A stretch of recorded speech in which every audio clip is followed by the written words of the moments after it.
Your vehicle may be equipped with a smart rearview mirror that provides a clear view from a camera located on the rear of the vehicle. With the ignition switch in the on position, you can switch between conventional rearview mirror mode and smart rearview mirror mode with this lever. Moving the lever in this direction switches to the conventional rearview mirror mode.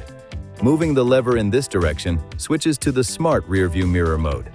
The smart rearview mirror provides a wider view than standard rearview mirrors, and it's especially effective in low-light conditions.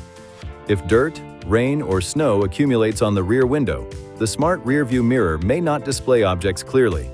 Use of the rear washer may improve visibility, but if not, switch to the conventional rearview mode until the rear window can be cleaned.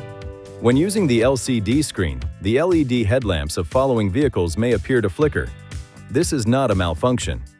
When the smart rearview mirror is on, settings can be adjusted by pressing the menu button. Use these buttons to select an option and press OK to select. Your selections are stored after every button release and will be enabled each time you start the vehicle. The smart rearview mirror automatically changes display brightness according to the intensity of the headlights of the following vehicle. Please see your owner's manual for important safety information, system limitations, and additional operating and feature information.